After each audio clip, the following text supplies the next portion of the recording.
Stay Alive is a survival horror tabletop role playing game with elements of violence, emotional trauma, biological infection, and may include other mature content or themes. Viewer discretion is advised.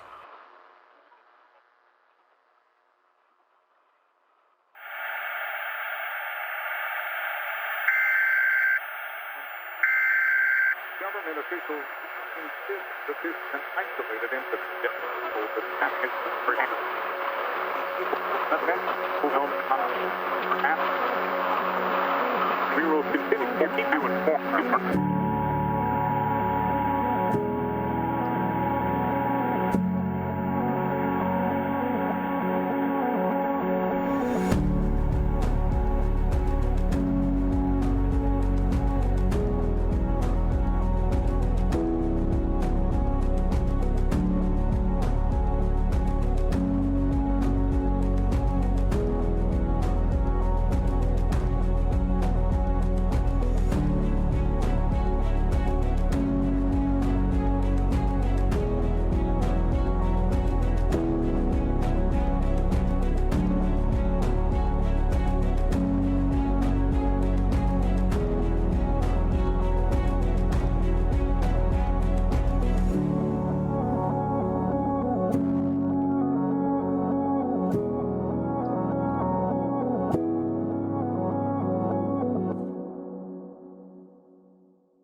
Previously on Stay Alive.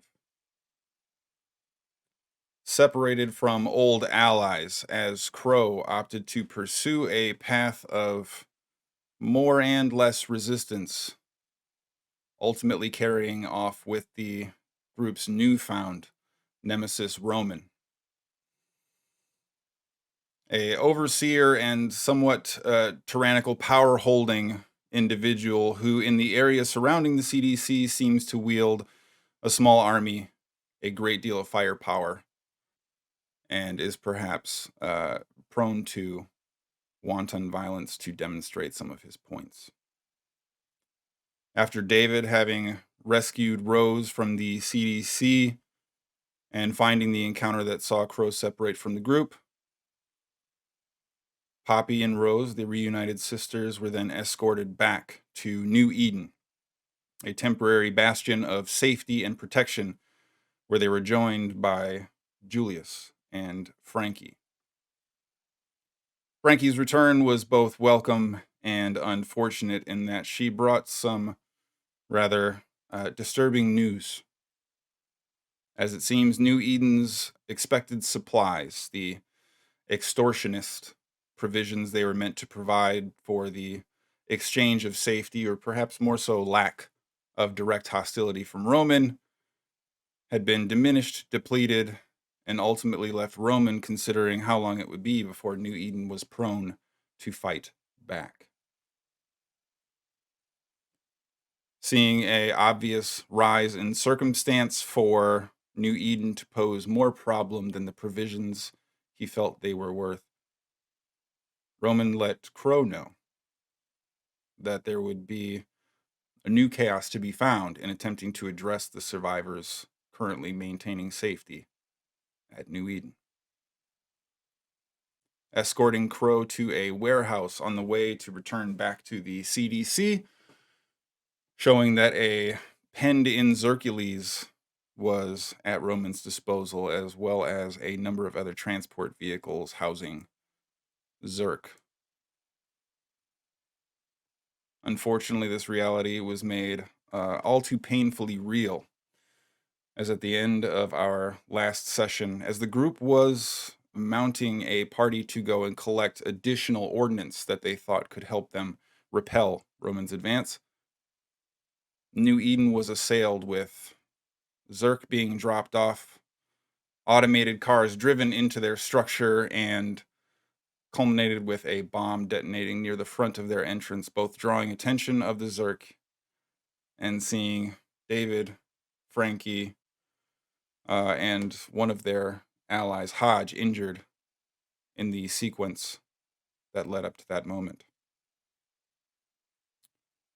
David having been knocked unconscious from the blast, Frankie having been thrown, her form tattered with splinters and glass. The opening sequence of chaos to unfold, not friendly to our survivors. However, before we pick up with them, Crow,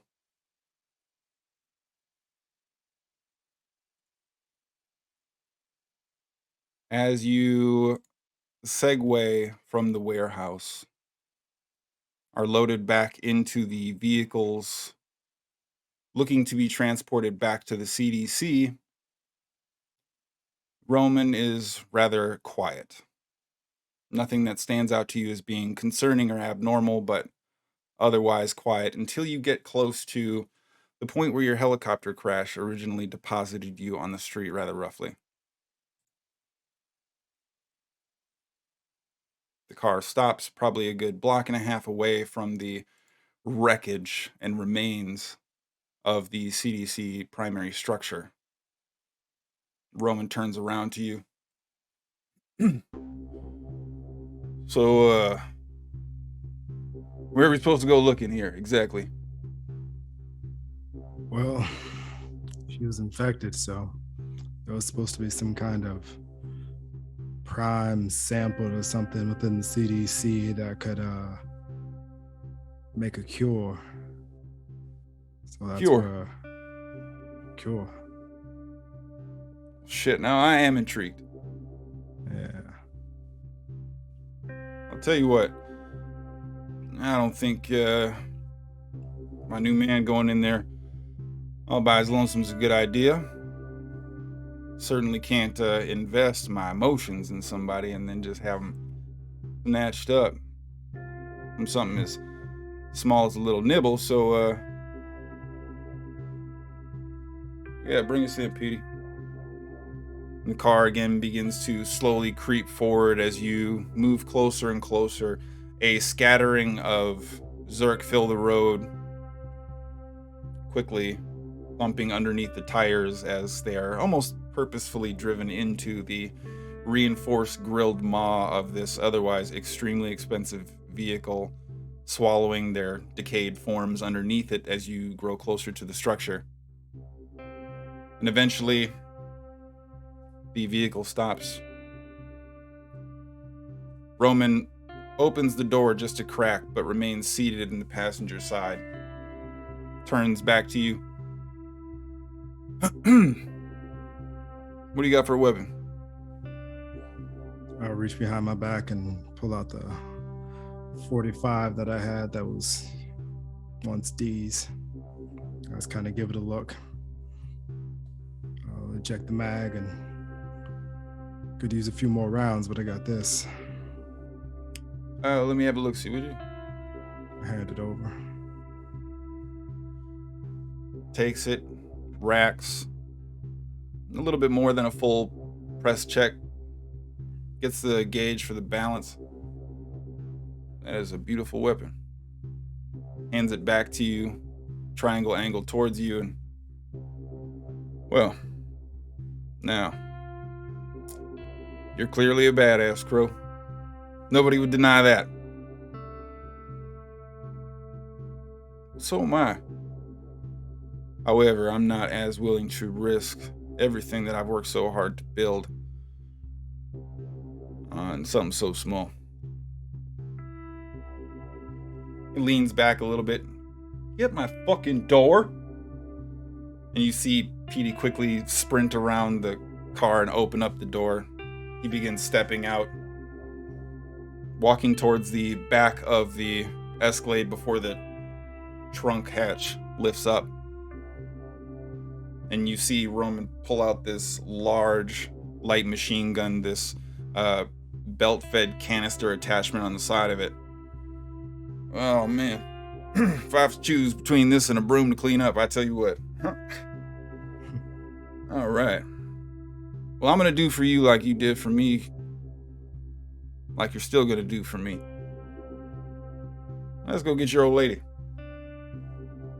Roman, I Yeah. appreciate you keeping your word. Well, we're not animals.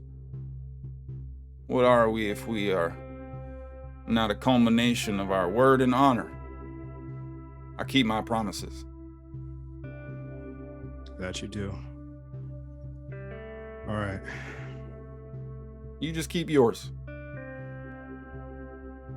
The minute when I said it, we can be friends.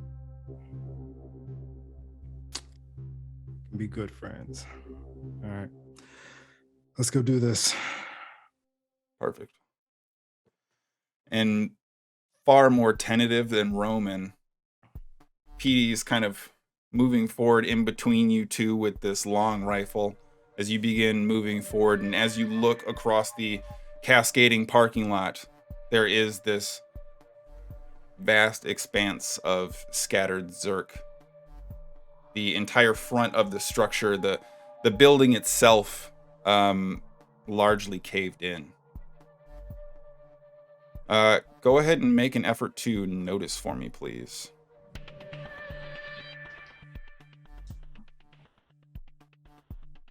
Not too bad. That is a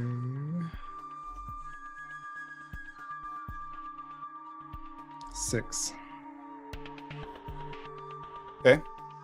As you're looking out across the expanse, there is a wide scattering of individuals that you can even see wearing some of the sort of rudimentary sword insignia to suggest that they were at one point in time legionnaires, random citizenry, a scrambled mess of lab jackets, dress clothes, a wide slice from the society around this building represented. And at a great distance away, probably just near the very front of the crumbled structure, not maybe a specific detail that stands out except for the reflective sheen of a bright red jacket. Roman eventually saddles up next to you. This fucking thing's heavy. Oh shit. I hope you got ideas, cause not to be insensitive, but I think she's dead, Crow. Well, I mean, look. Holy shit. if that red jacket up there is who I think it is, then we're not gonna have to wade too far into this.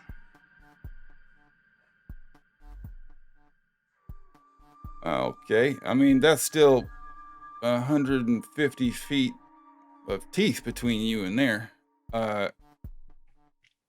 Crow, I want to put this delicately because we're friends.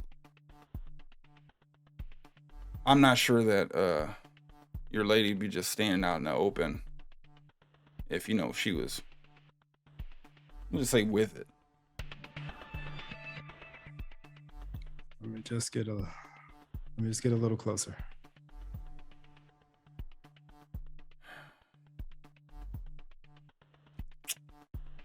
You know what? Fuck it. Roman takes a few steps towards one of the large cement barriers that separates the sidewalk from this slight sloping hill, this alcove of manicured grass that is cut through with a staircase that leads down into the parking lot from the raised street. You see him plop the gun directly on top of the concrete support, this low dividing wall, not meant to be a barricade as much as just some kind of natural sort of landscaping structure.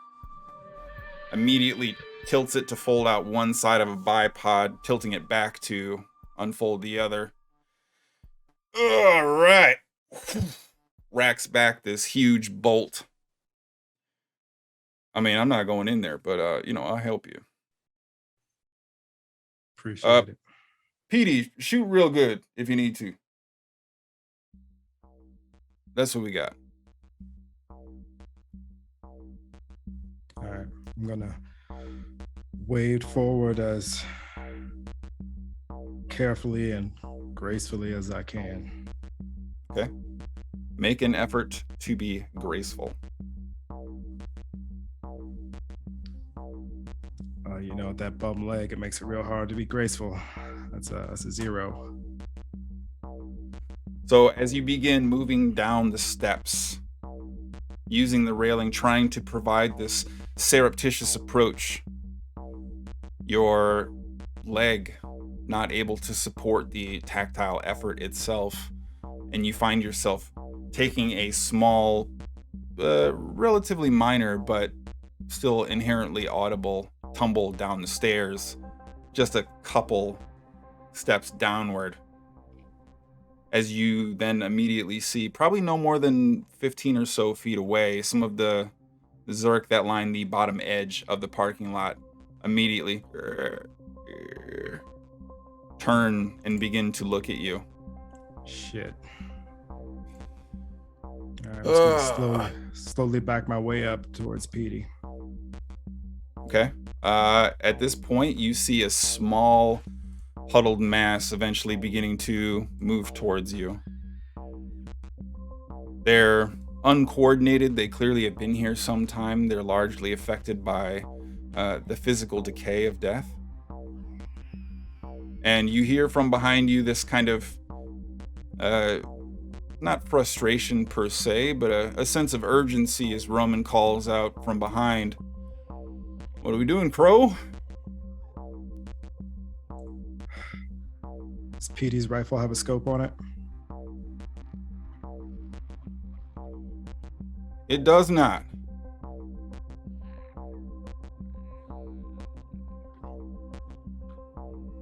All right. You said about 15 of them were heading up? Yeah. At this point, I'm going to say make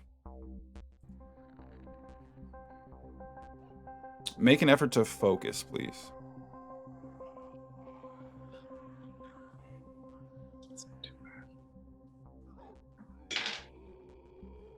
Six. Okay. From behind you again. Crow. Fuck up here. Yeah, I'm coming. You see the gun duck down. Roman pushing his shoulder into the wall, specifically looking to lay low. Petey, go get in the car. Look, Roman. It's not a name that people really just understand. They can say it. They know who it's tied to. They don't get it. You understand what I mean, Crow? Yeah, I get you. So I tell you what.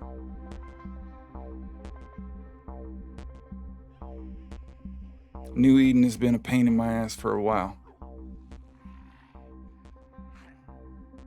I think we take care of it sooner rather than later.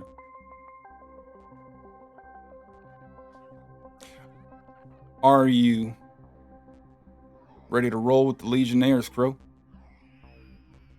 I'm just gonna stand up and look over to where I saw the red jacket. Just give it a long moment. Yeah. I think I am.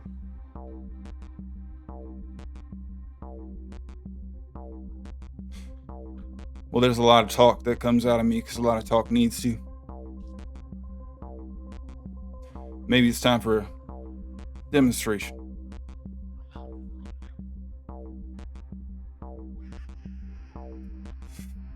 Come on, you bunch of fuckers! And you immediately see Roman lift the gun up in the air and begin firing, walking past the divide where the stairs open up, immediately dumping rounds directly into all of the Zerk moving up the staircase as he takes a bit of a casual stroll down the sidewalk. You hear the car start up directly behind you. PD, maybe not accustomed to this approach, but certainly knows the role he's meant to play in it as you see Roman begin to walk down more or less away from you on the sidewalk, drawing attention and fire as you see Zerk being mowed down from the light machine gun that he is currently hip firing. It's a brief moment before you see the entirety of this mob slowly shift like a tidal wave, ebbing and flowing in that direction. Not so much as a casual step or jog, but a confident and measured approach as Roman continues to push down towards the end of the opposite block. And it's not long before, including the red jacket, turns and begins to move that direction, except for this suspected observation of D, though turning towards the noise, does not seem to move. All right, while they're acting as bait, gonna try to harness all that athleticism that I have and try to make a break for it and see if I can get closer to D. Okay. Make an effort to utilize your fitness. 14. A more definitive sense of purpose set in front of you. A simple act of moving quick rather than moving stealthily, now the priority of the day. And Roman's gunfire getting slowly quieter, but not so much so as it moves towards the distance. You begin making your way across the open expanse with little complication or issue. And they're in front of you, turning your direction. A steel gray look, eyes pierced with black veining, but lowered shoulders and a upright posture in a complete juxtaposition from the shambling messes that just evacuated the parking lot.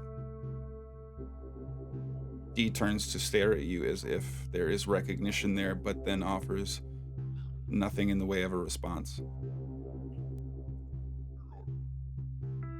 Her ultimate fate's now more than apparent.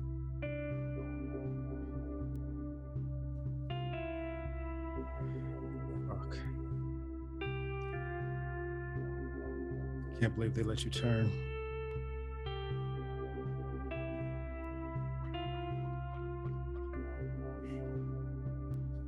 Sorry, baby. Sorry I wasn't there. And I'll level the gun at her head. As you Trigger. raise your arm, you see her arm come up at the same time. And as you squeeze to pull the trigger, this distension of Dee's throat before the gunshot rings out.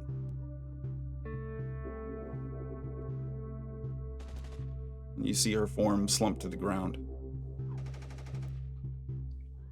I want to crouch down beside her and just touch her head one more time and check her hand for the ring.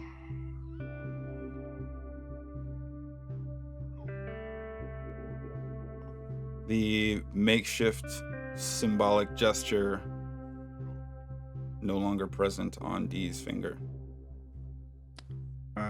Can I search her body? Maybe it's in like a pocket or something like that. Sure. I will say, we'll make an effort to notice here. 5. Okay. There is a scattered mess of Zerk and gunfire and everything that would otherwise prove inherently distracting in the moment. Fortunately, not particularly well concealed. One of the outer pockets does hold and house the gasket valve clamp ring, still sort of approximately sized to Dee's finger. All right. I'm going to take it and pocket it and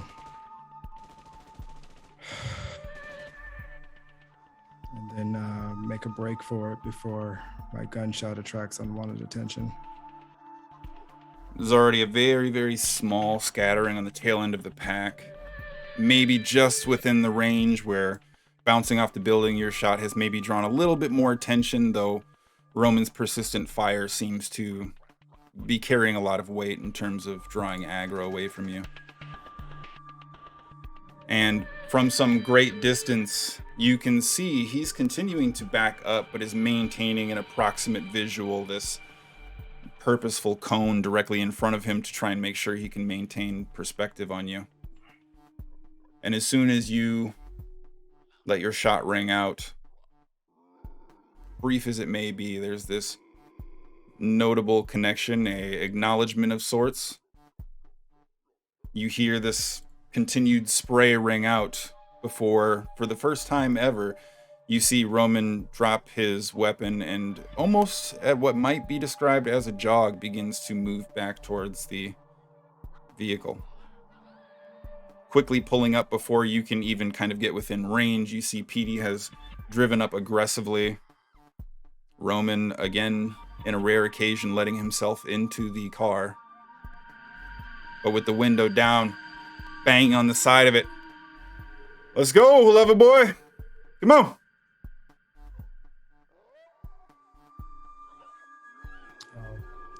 Turn my rage into energy and just sprint for it. Getting into the vehicle as the Zerk are just coming back to sort of surround your immediate area, there is this brief window of maybe being at risk before you see Petey slam it in reverse and pull you out of there. This wretched spin maneuver that would be out of place in anything resembling a decent action movie sees you back into a vehicle parked on the roadside before eventually spinning back around and then driving away from the CDC. So, how'd it go? I heard you shoot, and it doesn't look like we're heavy any of your friends here, buddy. I'm just gonna kind of roll the ring around in my fingers, and yeah, it was her. She's gone.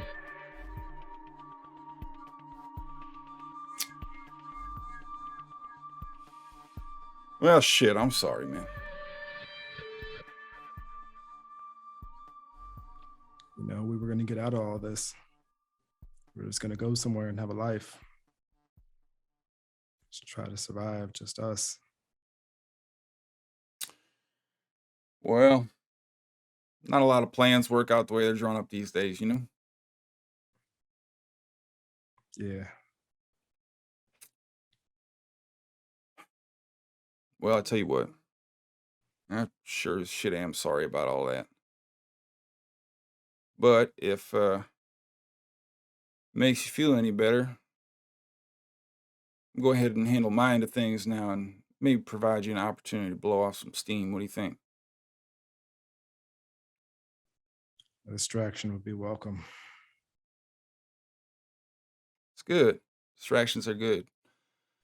Idle hands are the devil's playthings. You have to stay busy. Devil ain't got shit on me. I'm sure you're right. Come on. Got one last little thing I want to show you. And after a while of driving, probably no more than 30 more minutes beyond, headed back towards New Eden, Roman brings you to this large department store style building overlooking this small strip mall parking lot. And after navigating to the roof, one of Roman's men already inside, seemingly standing on watch, his boisterous and expectant nature already returned, demanding that he open the door as soon as he arrived. Quickly shuffled open as he climbs the staircase up towards the rooftop area. You see an individual wearing black clothes, holding a sniper rifle, looking across at the back entry of a building.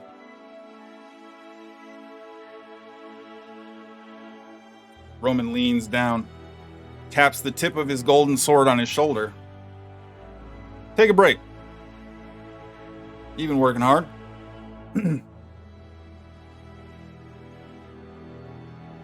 Leans down and he grabs the sniper rifle and hands it to you.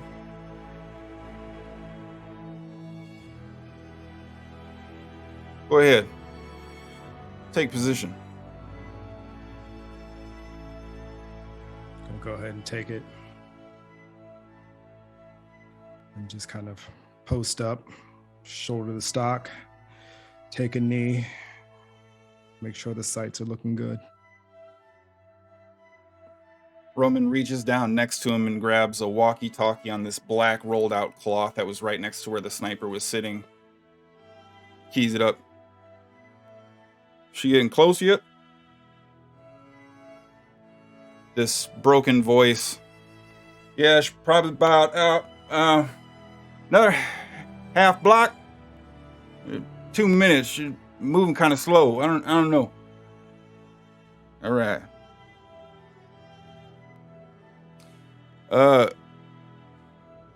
Crow, do you know why I brought you up here?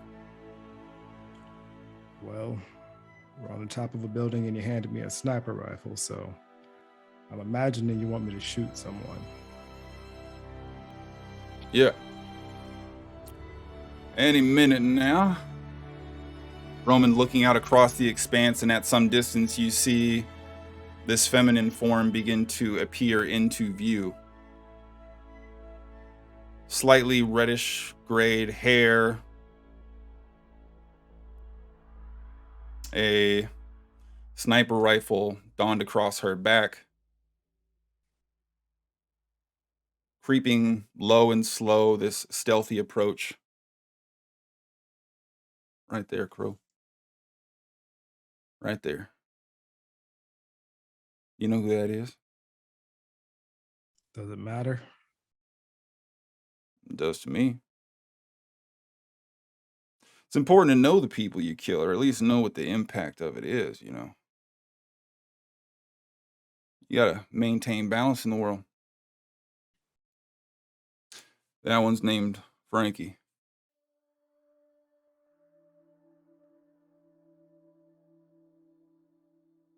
We used to be engaged to be married.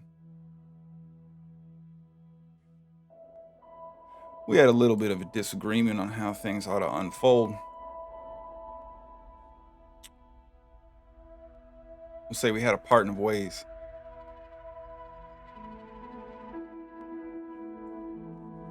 But it's important you put the past behind you and focus on what it is you have in front of you.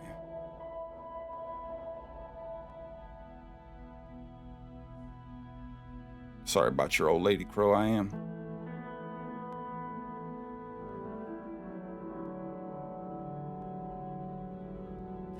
But as the last test that I'll offer, and something in the way of you helping put both of our pasts to bed.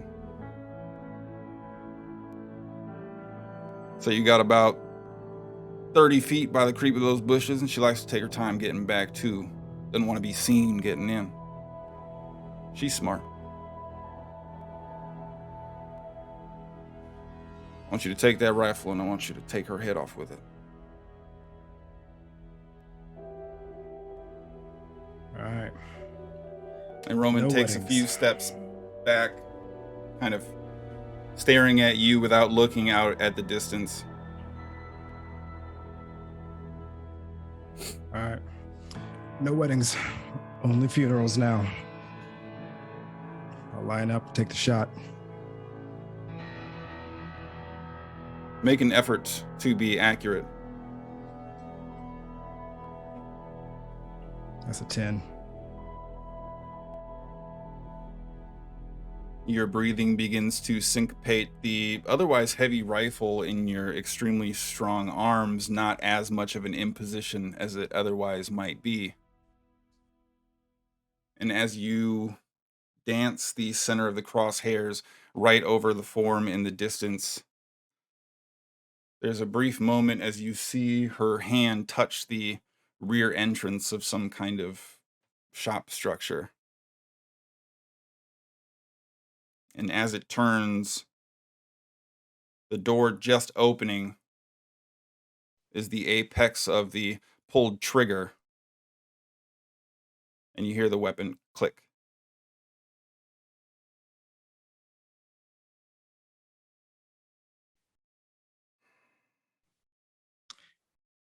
Kind of hard to kill somebody if there's not a round in there. Oh, I know. I know that. I'm not going to let you take what's mine either, Crow. I needed to know that you're ready to put the past behind you.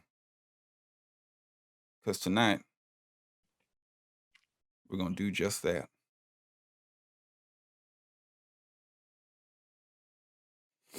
Bring you to the armory. You can have your pick. Frankie's mine. Say it so I know you understand. Yeah, Frankie's yours. I got my sights on someone else. Your business is your business. Make sure you keep your word. I'll just stand up and look him in the eye. You kept yours. I'll keep mine. This is the beginning of a beautiful friendship, Crow. I must say, I'm actually rather impressed. You might not be a ton smarter than Petey, but goddamn. That boy, I tell you. Tonight, we're going to roll in with a fireworks show you could not imagine. And as soon as those doors go down, I want you moving in right behind it.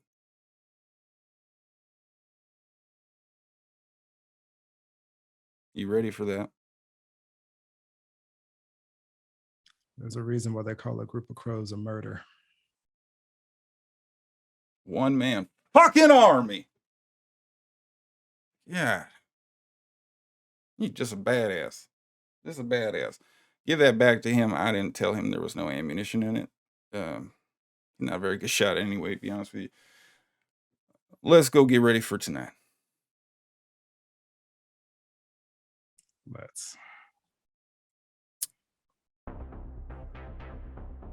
David, as you are caught up in this jarring aftermath, this explosion, eventually shaking free from this state of edging blackout, Frankie just scrambling to her feet, Hodge off in some distance, Rose and Poppy still near the rear portion, and Julius somewhere in between, trying to provide a traversal of sorts.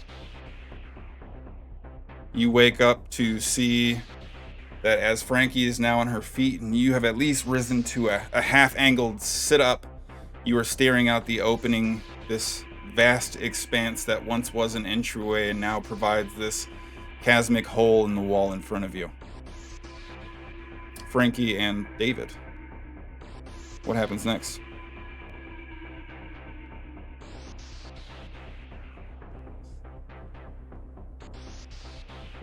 David? We gotta go.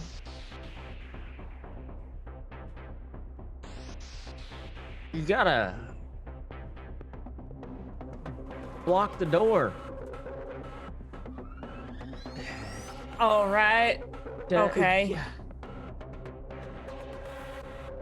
I'm gonna walk over and I'm gonna pick David up. Okay. I'm gonna kind of grab his face, shake it. We gotta go. We can't let them in. You see that there's two small trails of blood kind of running down from David's ears, having taken the vast majority of the brunt of this explosion head on. Not shortly after raising David to his feet, you do see Nathaniel comes sprinting forward, holding a relatively small caliber hunting rifle. Frankie, what the fuck happened here? Oh my God, where's our door? You're gonna need. Can you cover that up for us? I need to get him out of here. Cover that With up. With what? We have what? to go. There's a truck in it. Okay, well then we can go, but we really can't stand around talking. Do you see the? There. Okay, we have to go. He slings his gun and quickly kind of throws one of David's arms over his shoulder, begins sort of moving in this rotational force to try and drag you all towards the back. David, you are going to be shell-shocked and concussed. You're going to have a -1 to your acuity, a -1 to your deafness, and all savvy rolls are going to be desperate efforts.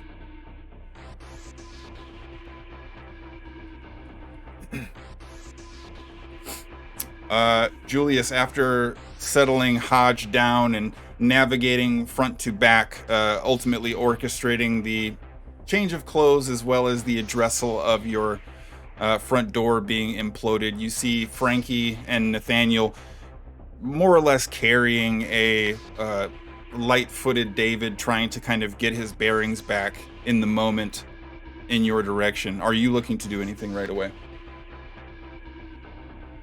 Frankie, I hate it. There's no way to really state this, but we are fucked right now. What are we going to do?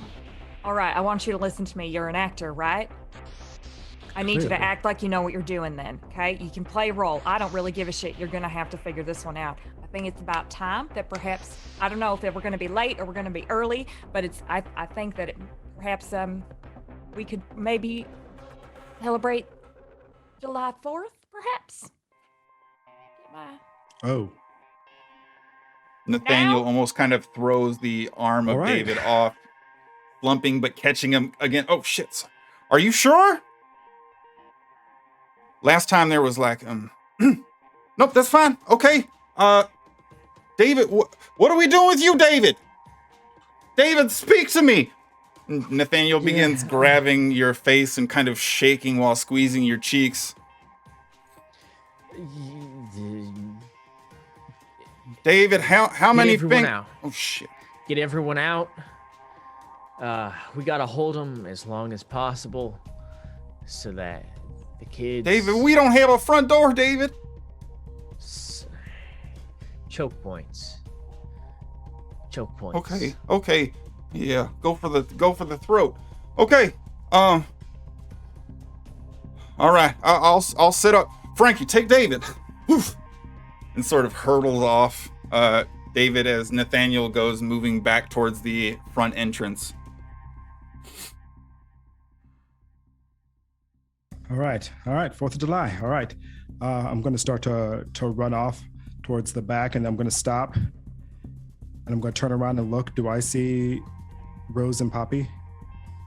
Yes, you see Operative Sexy at this point in time just loading what appears to be his last mag with a very definitive look of disappointment into his rifle, more or less standing in between the two of them as they're all kind of watching this chaos unfold with no real definitive sense of direction or what's expected in the most immediate of moments, but very much on alert and ready. I'm going to run over to Rose, and as I'm doing it, I'm stripping off my tactical turtleneck, and I start to take off the vest, and I run up to Rose, and I put a shit into her chest, and I say, "Cowards die many times before their deaths. The valiant never taste of death but once. Be brave, young one." And I'm going to push the vest into her chest and then run off. What did he say? Did he What? just Put curse on. you? Just put. I don't want to taste Put it death on. ever. What? Put it on. Just put it on, Rose. I'll just start strapping it on or however.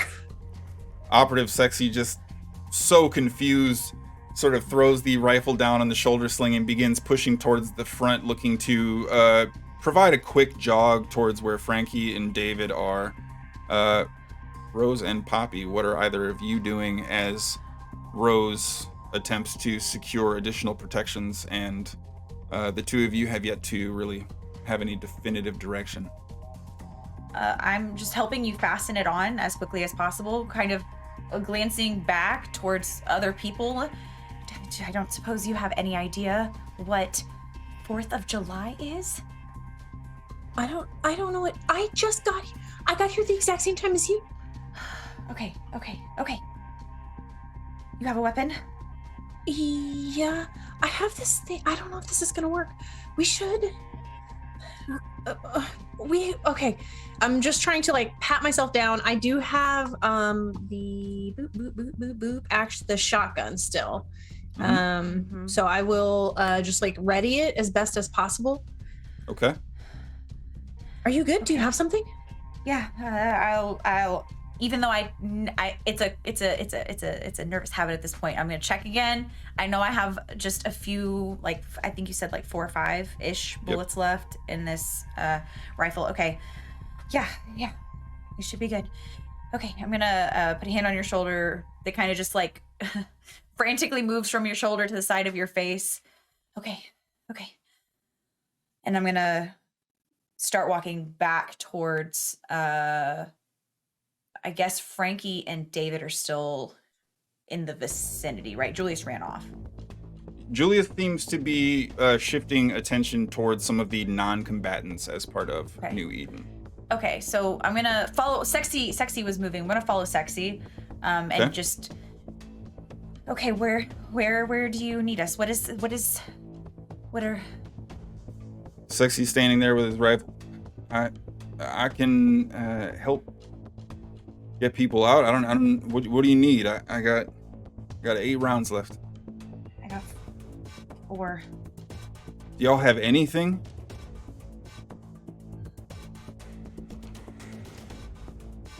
Ammo cache, armory, or additional ordnance?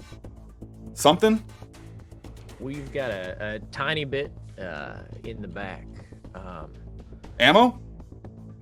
Yeah, a bit. Not a lot.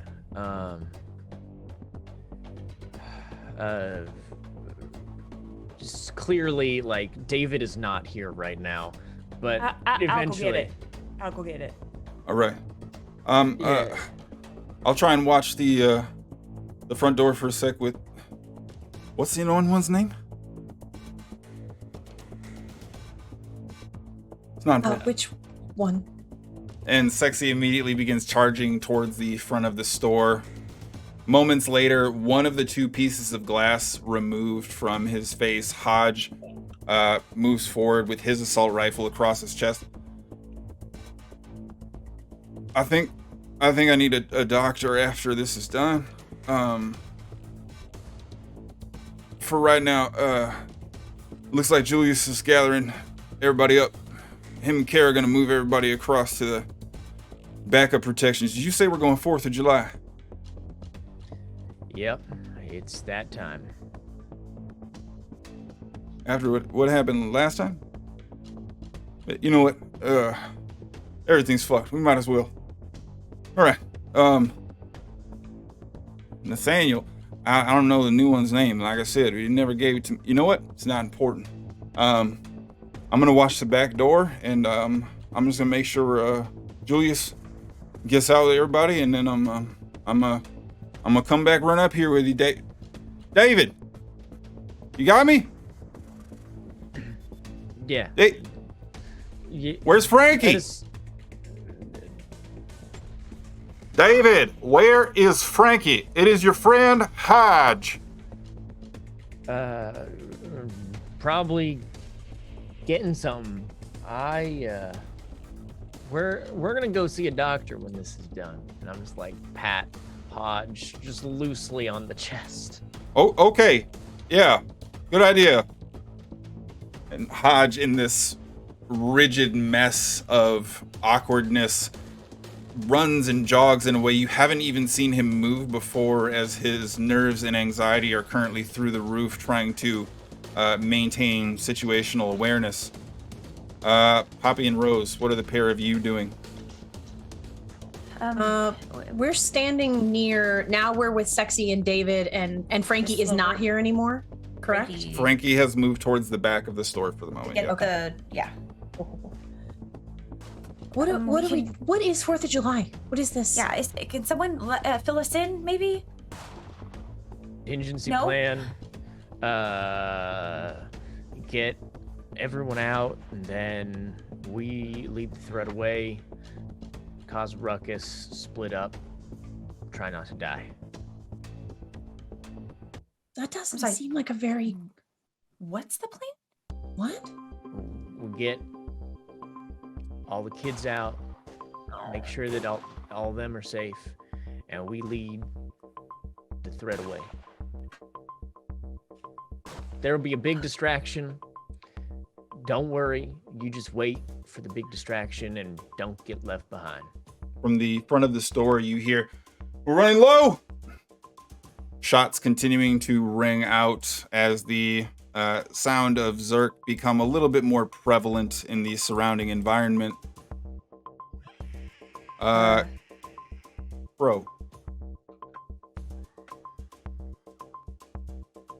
After a relatively long and boring, tedious wait, night descends, relocated around this large loop that sees you appear on the opposite side of the building you had surveyed only hours previous. A pair of large trucks rolling into the parking lot and coming to a stop draw your attention as you and Roman are escorted via his blood-tattered Escalade to a similar large-scale truck at a greater distance away. Roman's door is opened as you hear banging come from the cab of the truck.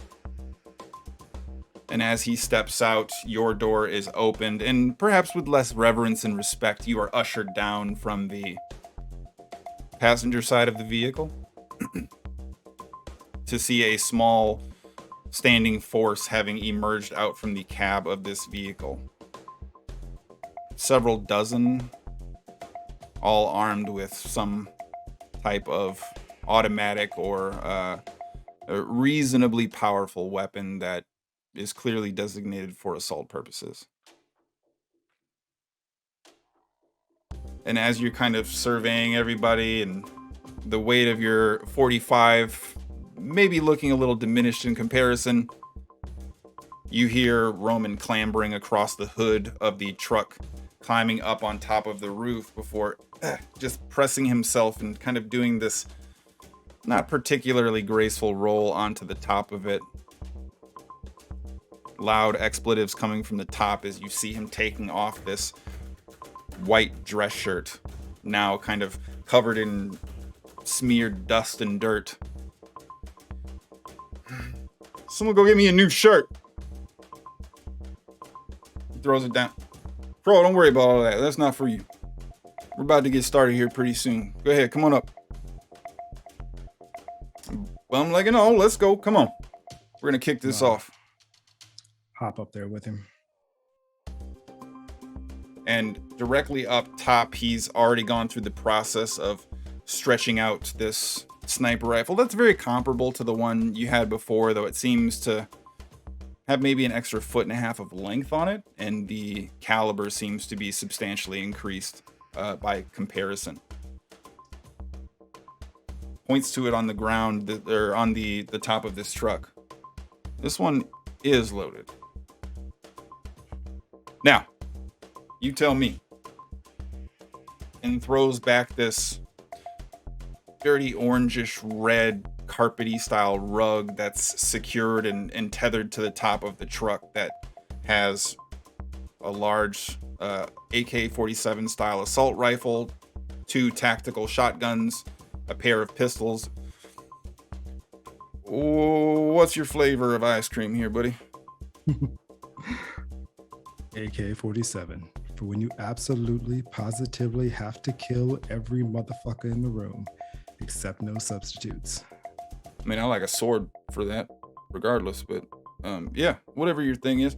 Tell you what, I'm all about symbolism, gestures, things of note, things of meaning. So, pretty soon here, you know what's going to happen is we're going to see a very, very big truck open up, and it's going to let out a lot of non-friendly things. And then we're going to see a much, much smaller truck, and that's going to do some not friendly things. And then, without form or function, we're going to see ourselves into New Eden. We're going to go ahead and make sure we've exterminated our problem here. Do you understand what I'm saying? I got you. So, before we can do that, maybe tactical covering fire or something in that vein. I'm not really sure what you want to call it. Somewhat ceremonious to take the first shot, the first kill logged in battle, so to speak.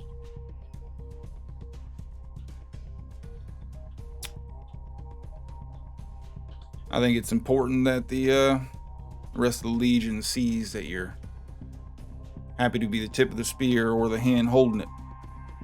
Got high hopes for you, Crow.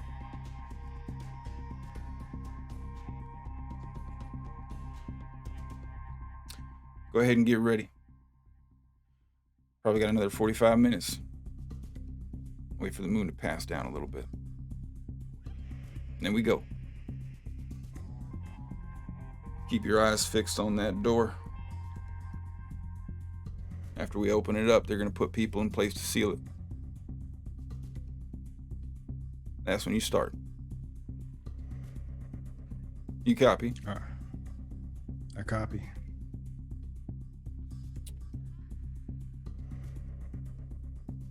You see Roman provide some gesture to the ground forces below as they begin to disperse and scatter out, disappearing away from the vehicle. Some 120 or so feet beyond and slightly offset directly in front of the store's main front entrance, another U-Haul van stationed in position. And after that short wait, there is this brief moment where you hear Roman begin to almost laugh with this giddy excitement. Oh, it's coming close now. Bro, watch. Here it comes. And you see this massive bar slam directly into the front of the structure.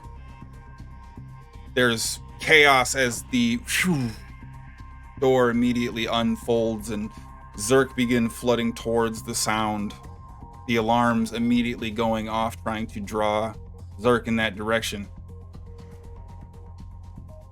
Now this is the best bit. Pulls out a small little controller, flips the switch on the top of it, begins toying around with one of the joysticks on the left side. Oh, there it is. And begins to navigate as you see him almost gleefully having this little remote controlled car tearing through the parking lot. Let's go. Come on, just a little bit closer now. Wait for it, Crow. Wait for it. It's going to be great. It's going to be amazing. Son of a bitch. Looks like you blew your load a little early.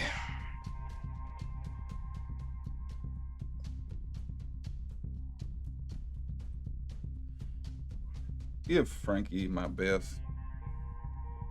And see y'all soon. He pushes a small button as you hear the alarm begin to ring off from the RC car at a distance before he turns to look at you. Nothing ever goes perfect, does it? Pulls out a small pen-sized detonator as he plunges the red button down, and you see the entire front entrance of the store disappear in this explosive therm. I'm already disappointed. And you see him pick up the two pistols, tuck them in his waistband, moves over to the corner edge of the top of the truck where he pulls up a hanger that was set on the edge, somebody having moved in and hung it up, as you see him put on a brand new dress shirt that seems impeccably clean. Bro, what, man? You want something done right? I tell you what. Pulls out his golden sword from his hip holster before you see him bounding down and jumping on the top of the cab to the hood to the ground below. As you see him casually and briskly begin walking towards the front entrance, cutting down Zerk with this sword as he moves forward. After about 30 or so feet, you begin to hear these shots ringing out at some distance. Roman stops and turns around, points to you, and points forward before turning and walking again. Pro, as you eye down the scope, you see two vaguely masculine forms, one seemingly wearing tight-fitting fatigue and tactical gear, the other a bit more erratic in their movements, a little bit more awash with quick fidgeting aim, but both of these individuals firing shots from within the interior as these Zerk begin to approach. What would you like to do? Well, I'm guessing the one in the tight-fitting tactical gear is probably sexy. A reasonable assumption, most likely, yes. I've seen him and what he can do, so let's just go ahead and eliminate that threat first. Okay. Make an effort to be accurate.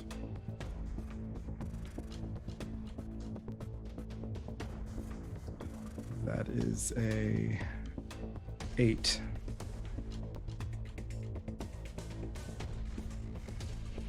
But roll a d4 for me, please.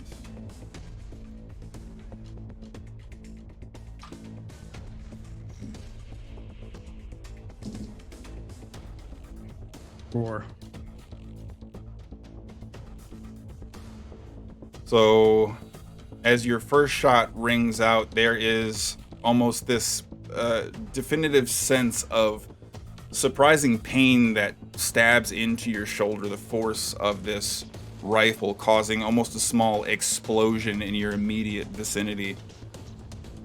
And the split second it takes for you to lift your eye from the scope after the loud explosion of the rifle shot itself, you see the form of Operative Sexy throttled back and rocked into the nearby supports up against the front.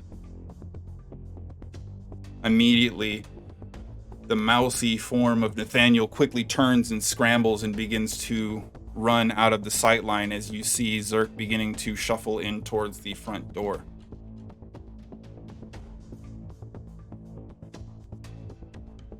Frankie, as you begin returning from the back, David, as you're slowly beginning to gain a little bit of wherewithal and awareness of your surroundings, you hear Nathaniel, probably before you actually can kind of see or register, but they got snipers out there. There's a sniper somewhere. That big fella with the assault, he's dead. They took him clean off his feet, David. All right, well, let's hunker down in here. We got to give a little time for kids to get out.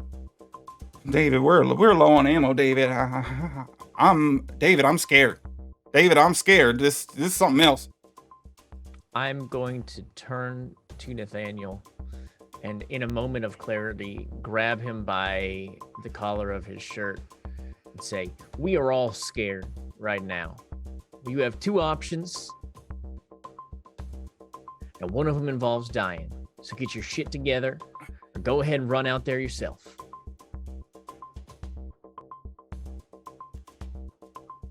Yes, sir. Yes, sir.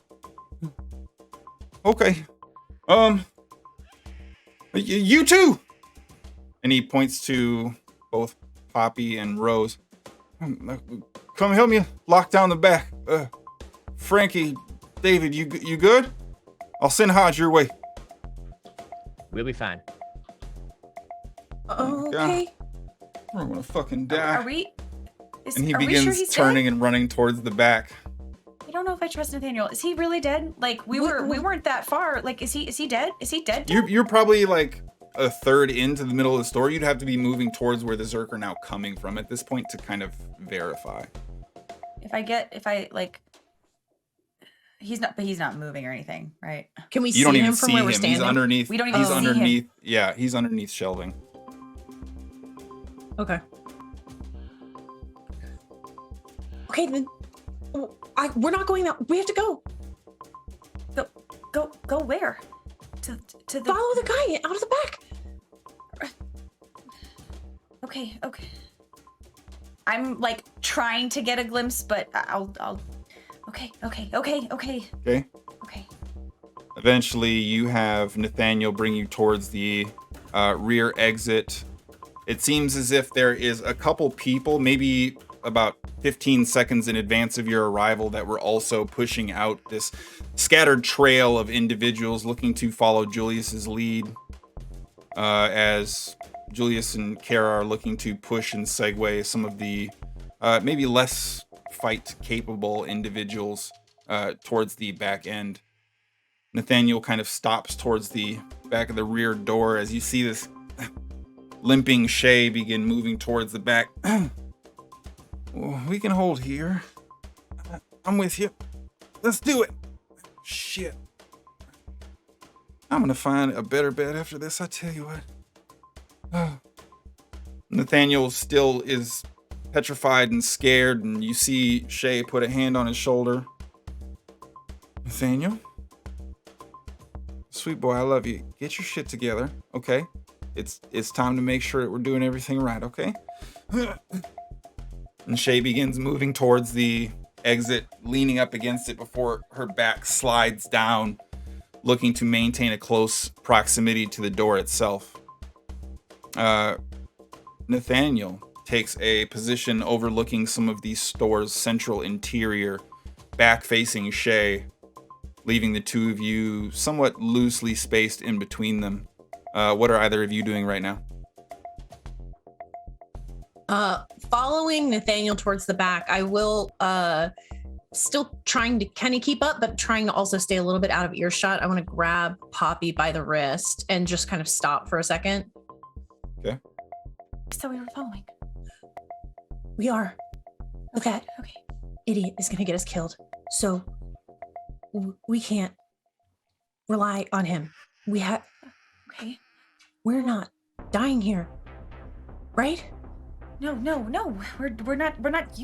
We're safer in numbers. That we're gonna stay here and maybe someone else will come back here. I don't know if I trust him either. But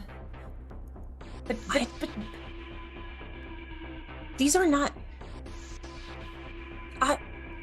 not numbers that are going to keep us safe. Look at these people. They're gonna blow themselves up. The only people that are capable are gonna die so that these people can limp out the door and then die later. That makes no sense. Okay. So, what do you propose then? What else are we supposed to do? The only person I knew before coming in here was Sexy, and he was probably gonna die anyway. What? We don't have time. Don't leave me. Okay? No, never. No. I won't leave you. We're not dying for these people.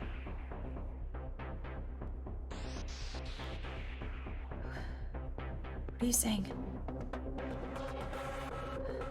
I'm saying a lot of people have died so that I could get here, and I am not wasting that. People better than these people.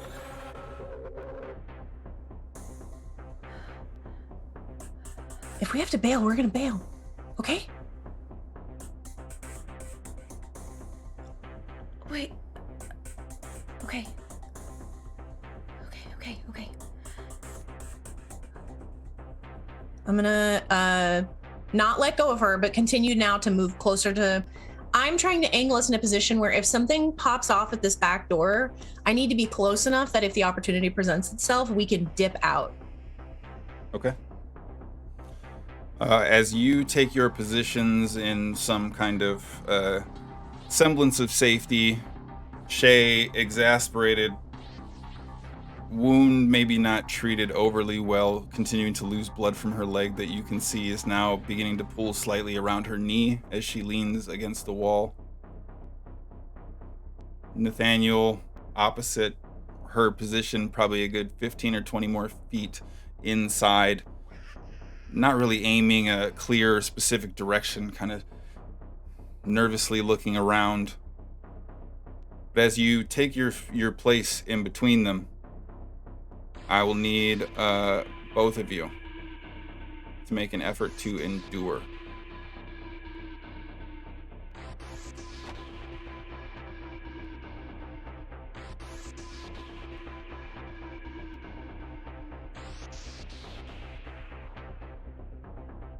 Three.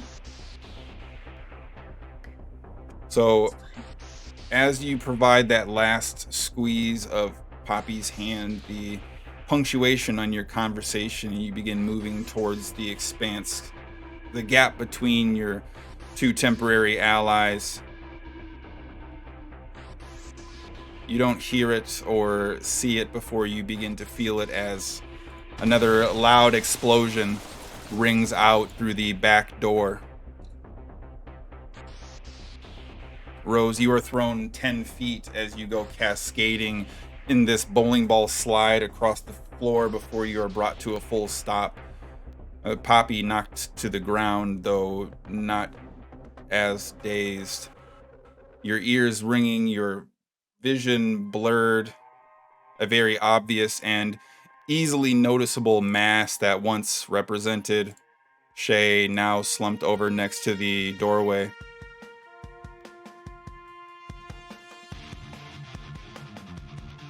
And you hear from the now large chasm opening. I'm going to say Rose would not hear, but Poppy, you would hear this walkie-talkie instruction.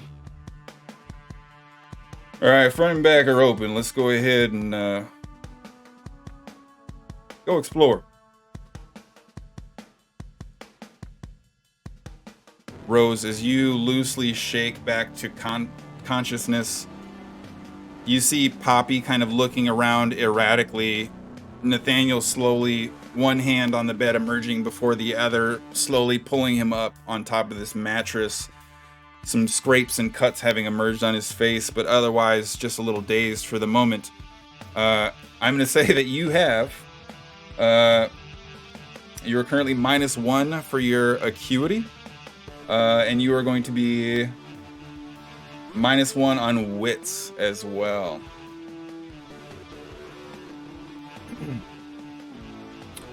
But as this large explosion rings out, you see two forms begin to emerge in the door, firing shots in towards the interior.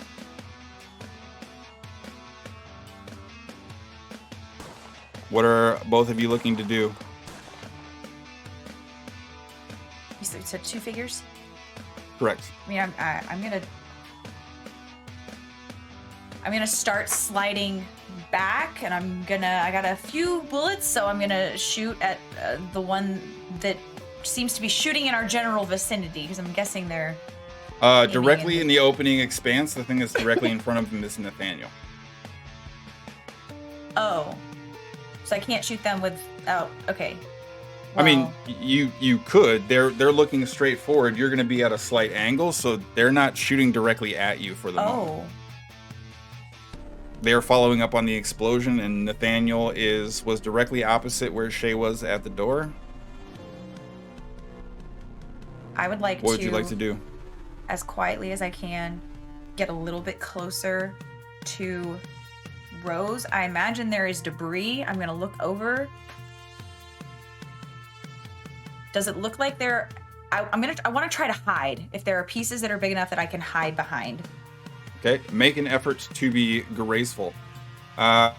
Rose, what are you going to be doing as Poppy navigates about quickly, seemingly looking to slide in between this shattered collection of extremely thick clay pots that might have been meant for bathroom decoration, the shambled mess of which now represents almost this curved clay tent that you can slip under that kind of lays off kilter on a shelf? If I see her heading in that direction, I'm gonna try and like force myself over onto my stomach and try and like army crawl over in that direction without being noticed. Okay. I'm gonna say make an effort to be graceful as well, please.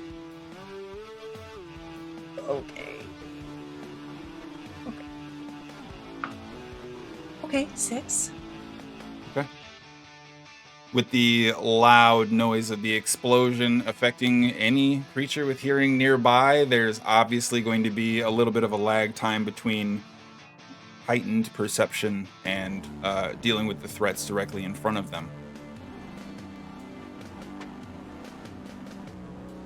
As you see Nathaniel pop up, bringing the rifle directly up towards the assailants moving towards the back door, you see this shot immediately ring out, this cry and scream as he quickly ducks back down.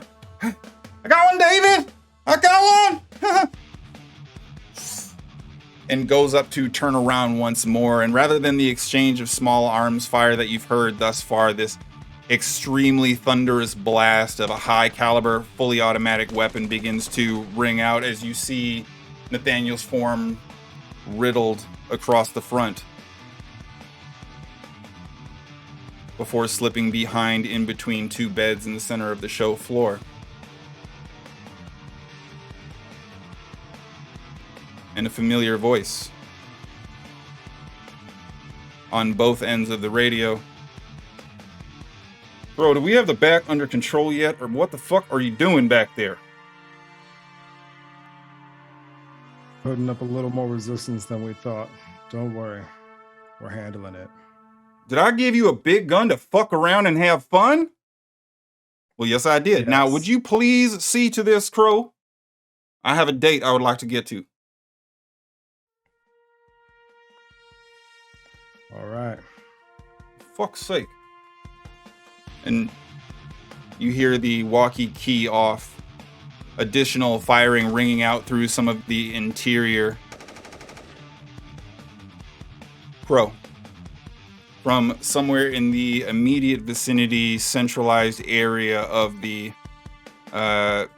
racks, in between towels that have long since been used too many times and a number of toiletries that have been decomposed and repurposed for whatever they could be used as, you see this large male form beginning to take fire in your direction. I'm gonna say make an effort to notice as you move into the space. 6. Okay. Clearly, their size makes them noticeable and overt in many ways. But not only that, you're able to recognize sort of the vague outline of the head tucked behind iron sights of a small, more compact weapon, providing you an opportunity to quickly navigate behind some cover as a burst is sent your way. I would like for you to make an effort to utilize your fitness or your grace, your call. Yeah, it's going to be fitness. That's a 12. Okay. As the burst of gunfire rings out, you're able to move behind a set of racks, both obscuring you visibly and providing some ballistic coverage. Oh, David! They're coming in through the back! I need help! And immediately this secondary burst of fire begins pushing your direction, though at this point no longer really provided an opportunity to be on target. What would you like to do right away, Crow? That jackass that just yelled out for help. Let's make sure he never sees that help. Okay. Let's try to kind of put a couple rounds in him. So from this relatively short distance, probably only about 40 or so feet away, the interior is rumbling and still loud, or ringing in everyone's ears to some extent, but a small squeak of a shoe. Your assailant perhaps looking to close distance in some capacity, providing you a narrow window of exposure before he's able to make a segue to aggress upon you directly. As you pop up, go ahead and make an effort to be accurate. I'm going to say, since he already has the gun aimed in your direction, this is also going to be made out of desperation. 11. Roll a d4 for me, please. 1. Okay. So as you pop up and over, aiming for the location where he previously was, only having to quickly adjust to his more aggressive form, having covered probably about 15 or so feet in this tactical grapevine movement, you let out this controlled short burst that you see one in the leg, maybe one in the hip, as you see him spin and go down. Ah! And you just barely see one of his feet drag out of your eye line at the gap in between these aisles as he tries to scramble to cover, clearly having taken one or more rounds. Rose and Poppy, you remain concealed and hidden for the time being, but the footsteps directly behind Crow seem to be additional legionnaires that are filing in. Is there anything you would like to do right away? Okay. How do we have an idea of how many? Before we... I'll give you an effort to notice your surroundings if you'd like to do that. Ooh. I'm so good at that. That's a 1. Hold on for me. The fear grips you and you're not able to provide a close eye on it. 6 for Rose. You do, Nasty -1. peeking just in between the expanse where these broken vases sit and your eye line underneath the lowest floor of this shelf. You see probably at least few, maybe the better part of 5 or 6, kind of slowly filtering into the area behind where Crow is, who you now see standing up behind one of these lower shelves, kind of looking around cautiously. Would either of you like to do anything? If I can pull Poppy as close to me as possible without making any sound so that I can speak as inaudibly as is possible, I want I'll to... read your lips. Yeah, right in the dark. We're twins. There's a few of them. We have to be silent. We have to get out, right?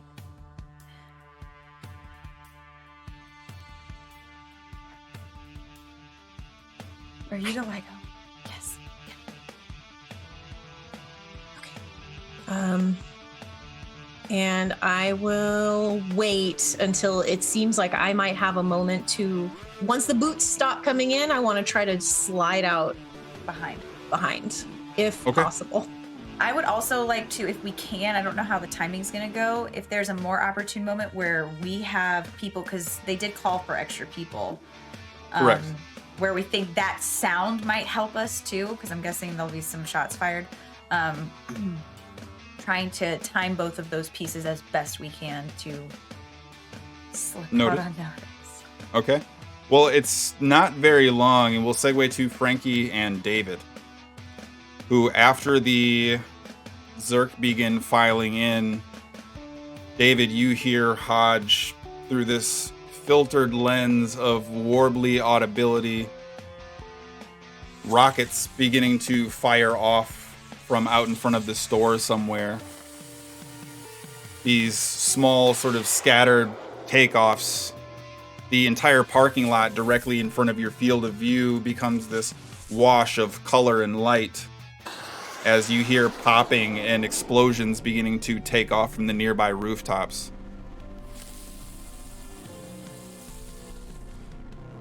What would both of you like to do? Gonna turn to Frankie, as I, imagine we're trying to keep as low profile as possible inside the store, just picking off anything that gets close. Just ask, you get the goods? Well, I sure did. I did. All right, well, one apiece. That's right. Yeah. Take one. After a brief moment, you see the Zerk that are filing towards the front of the door begin navigating out into the parking lot as well. And as Frankie opens one of the utility pouches that now seems more bulbous than only moments ago, providing you 1/2 of New Eden's total supplementary ordnance as she hands you a fragmentation grenade. We'll clink mine against hers, kind of like champagne glasses.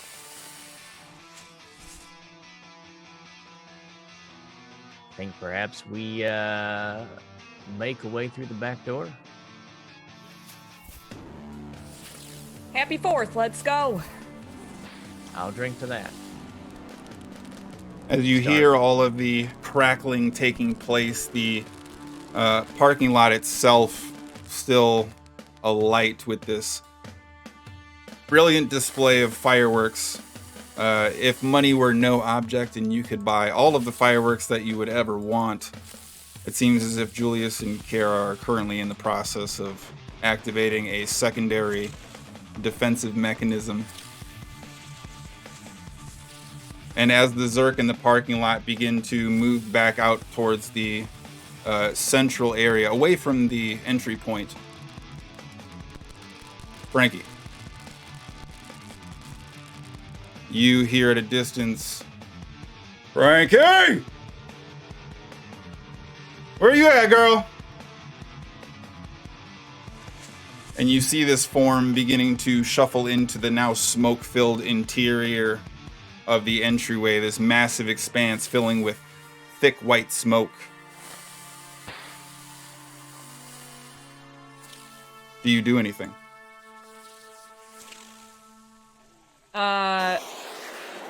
I'll take a quick look around to see if there's anyone else around, and if there's not, then I will go ahead and step out towards him. David, having just clinked grenades, I believe, moving towards Hodge's cry for assistance. Nathaniel down, Shay exploded, Kara and Julius enacting your defensive mechanisms. I do not believe you have any other fighters left in the immediate area.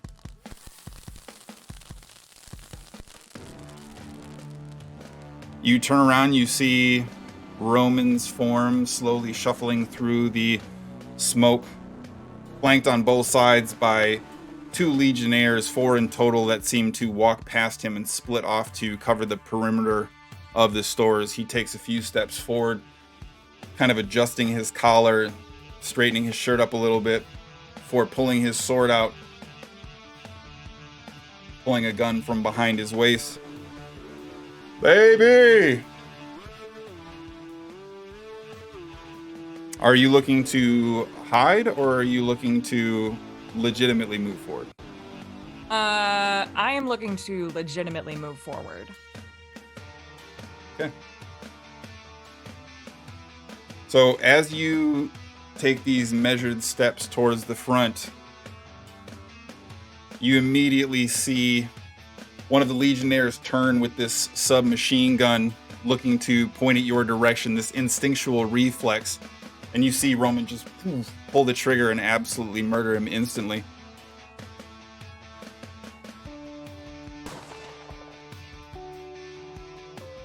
Hey, baby.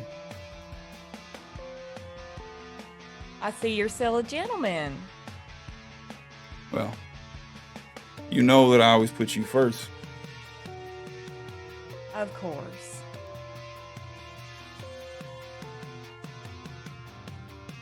Now, Frankie, you've upset me a little bit. Caused some problems. I'd say your little castle here is coming down.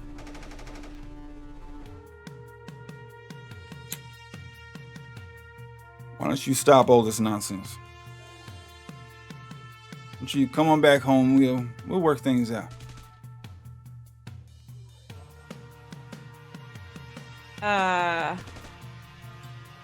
Frankie's gonna pause for a moment, and then, as swiftly as possible, she's going to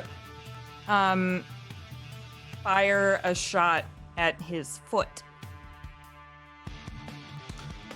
Make an effort to be accurate. Okay.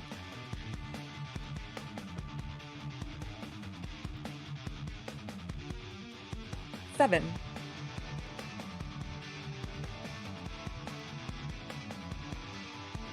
So as you quickly raise up the small arms on your person, Roman quickly matches, and both of you, as you're moving away, firing shots off, as you see Roman quickly trying to dive behind cover, your shot creating a noticeable hole in the floor directly next to his foot, though not seemingly finding purchase on his actual person. He thunders down in behind cover. Frankie, baby, doesn't have to be like this. Why don't you go ahead and toss that gun out? We can work through this. I think at this point I would like to try to find some spot to hide behind, having angered the beast. Sure.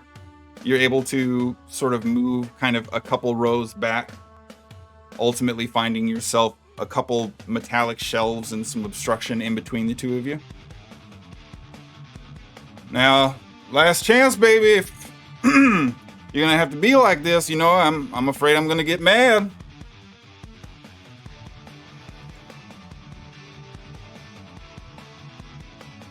Roman, honey, I think you've been mad a long time.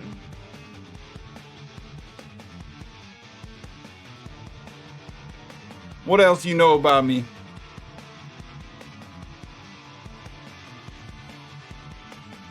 I know you like gestures. Yeah, you got something for me? A little sweetness for your sweetness, maybe.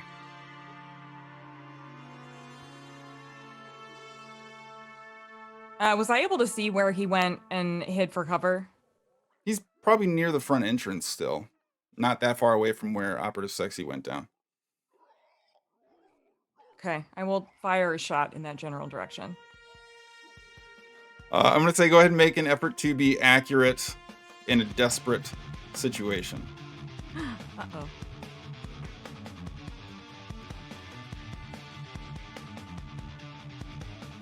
Two.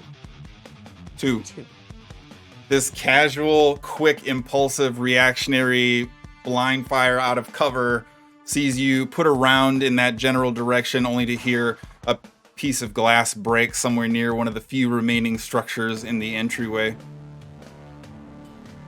I'm willing to bet you're low on ammo too, baby. Tell you what, I got a better idea. I'm gonna count to 3. You throw down your weapon. I'll put my weapon down, I promise. And we just talk this out. What you think? And at this point, you begin hearing this loud whisper come from that same direction. Come on, Roman. What did you trying to kill you? And you hear another gunshot ring out. Come on, baby.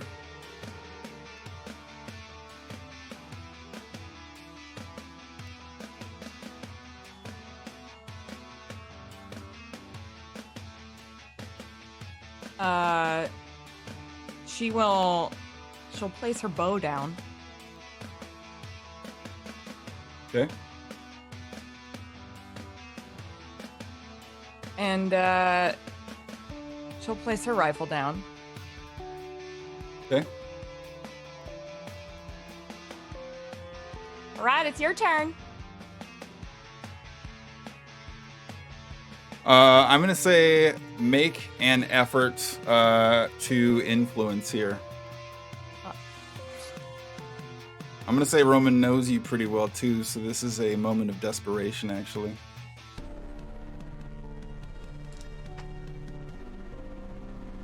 And -2. With all of the sass and snark seemingly pushing through your uncooperative teeth as you lay 2 of your weapons down, you hear a small whisper from Roman's direction as boots begin to move and surround you. 3 individuals now within close proximity as you see one actually pop around the corner pointing a small submachine gun at you. You got her.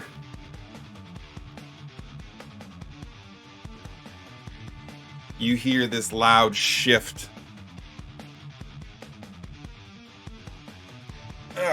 You see Roman finally stand up from behind cover and slowly begin sauntering over.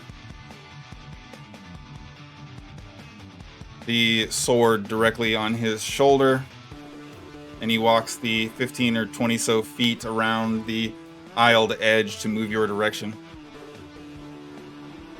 Comes real close. Baby. Part of me wonders if you ever loved me at all.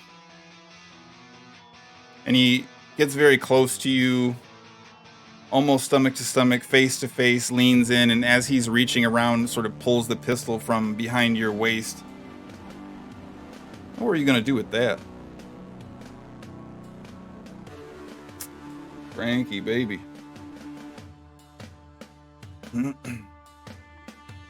Hey, do you remember when you first gave me a ring and you proposed to me? Remember that? Please tell me you remember. Yeah, I do. Why don't you, watch the fucking door or something? Fuck you staring at? You see him throw the gun that he took from you. Slides across this cyclonic spin before hitting the foot of a shelf. Frankie, I've made mistakes. And he takes the gun that he's holding in his other hand and throws it, maybe without quite as much verve. Doesn't have to be all like this. Come on. Come on back. Give me a chance to show you that you can change me and I can change me, and I got what it takes. Food, safety, protection. Sure, you can find that, but how are you going to find love out there in all this? Do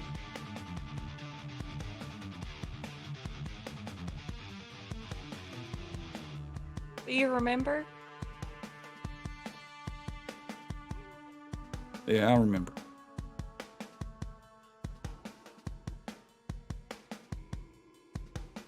I've been meaning to give that back. And swiftly, I'm gonna pull the key out of the grenade and pull him close and hold the grenade between us.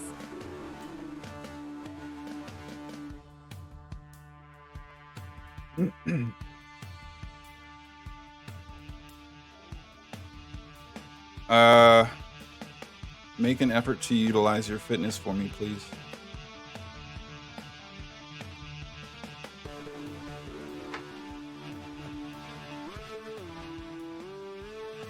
Five.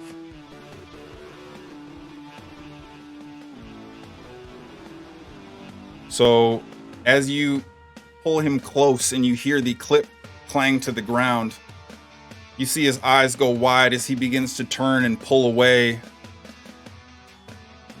Clearly not prepared for such an endeavor, and as your grip maintains, you see him kind of stop and turn around.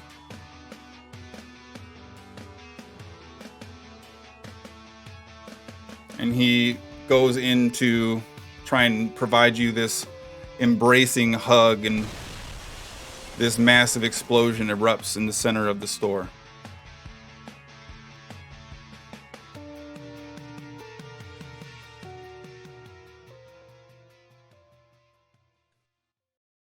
Frankie, as Roman stands chest to chest with you, succumb to inevitability.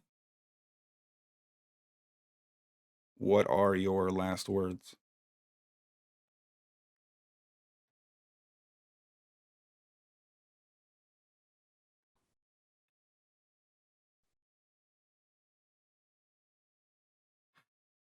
She doesn't have any.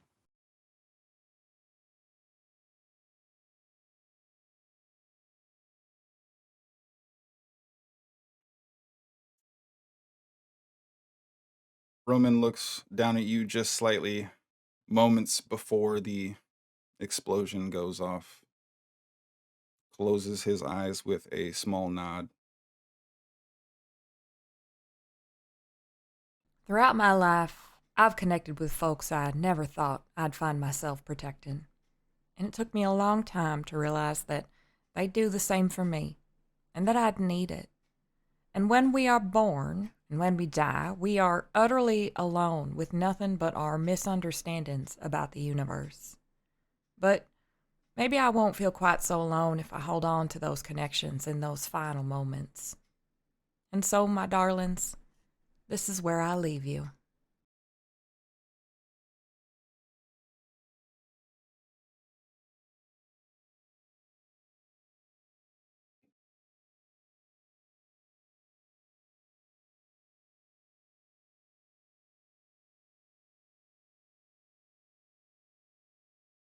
David.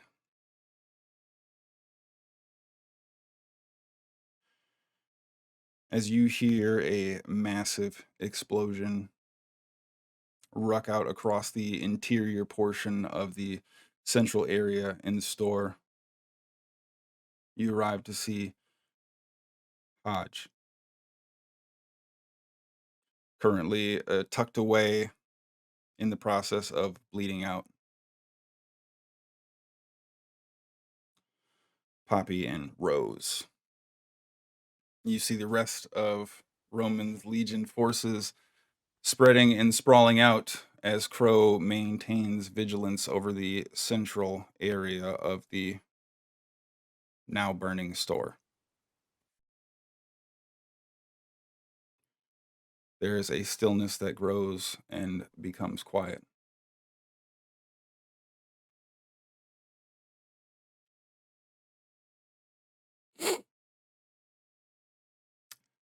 And for those of you out there surviving, stay safe. Stay alive.